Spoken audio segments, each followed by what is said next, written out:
everyone, my name's Kelvin and welcome back to another watercolor tutorial for Procreate. So in this video I'm going to show you how to turn your watercolor artwork into a transparent PNG.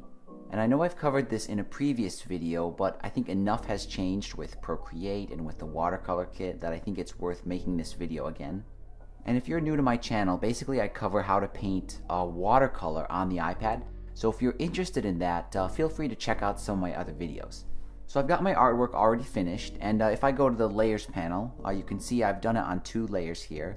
Now all of the watercolor textures that I use, that's this paper texture in the background, they have the ability to be switched off. So one of the first things you need to do before you can save a transparent PNG is create a JPEG image of your artwork with a pure white background. So what I see here is the paper texture background. So if I open up the group here, now, depending on the paper texture that you're using, it'll have a different name, but all of them have this option. It's the very top layer, and it's going to be called something like on-off paper background or paper background, something like that. Now, if I switch that layer off, you can see that the white becomes pure white, but the artwork is sort of left untouched. It still has the normal watercolor texture, and that's the first step for making a PNG. So now I'm going to save this whole artwork as a JPEG image. So I'll go to the wrench and I'll click share and then JPEG, and I'll just save it to my normal camera roll.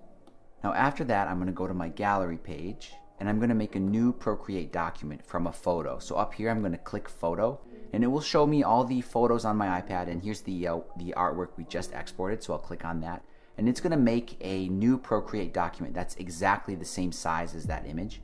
And next I can open the layers panel and you can see that we have this background color thing that just sort of appears by default. I'm going to switch that off. So we're just left with our artwork. And I'm going to grab the selection tool and set it to automatic. And I'm going to click out here in the white and drag. And I'm just going to sort of select the white. And I'm watching the edge of the artwork here. Like if I select like that, I've gone too far. The reason it's turning black is it's just showing me like what's selected. So I'm just going to sort of click and drag until I find the perfect level there. I think that looks pretty good. And I'm going to feather it out just a tiny bit.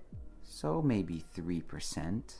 That's pretty good. And I'm going to go to my layers panel. And that selection that I made is still active. And I'm just going to tap on this layer and click clear. And now you can see that it's basically cut out all the white and we're left with our artwork. Now when I zoom in here, you can see that the background is transparent, but I still have this sort of annoying kind of glowing edge. And what that is, it's just a little bit of white getting left behind.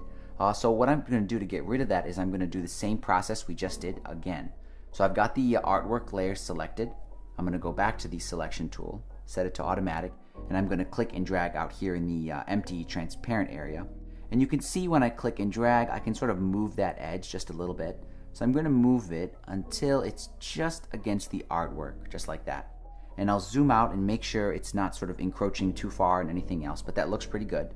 So if I zoom in here, you can see that's our new selection. And I'm going to click the layer and do exactly what I did before. I'm just going to tap the layer and click clear, and then it cut that out. Now, of course, at this point, you could just export it as a PNG, but it's probably a good idea to just, look close, and you might see some areas that are a little bit screwed up. So, with PNGs, especially with this white background, it doesn't have to be totally perfect, but if you want to make it more perfect, you can just go in there with the eraser tool at a really small size and just sort of erase any area that didn't get sort of cut out properly. Okay, that looks pretty good. Now, before I export it, I want to crop it a little bit because remember our image is much larger than our artwork, and it's hard to see on the camera, but if I go to the wrench, click canvas, crop and resize, you can see my canvas is sort of unnecessarily large. So I'm just going to crop it in to sort of fit the artwork a little bit better. But I'm going to try to leave just a tiny bit of space between the artwork and the edge of the canvas. There we go, and I'll just click done. That looks pretty good. And now I can export it by going to the wrench, share, and then PNG.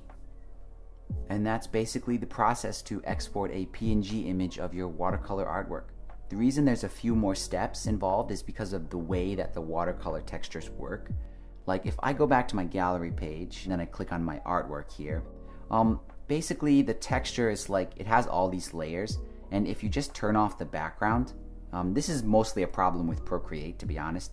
it does this weird thing. So that's why you can't just turn off the background and then export a PNG. You have to sort of export it as a JPEG with a white background and then manually cut out the background. And that pretty much wraps it up. But as always, thank you so much for your support. Thanks for watching, and I'll see you in the next video.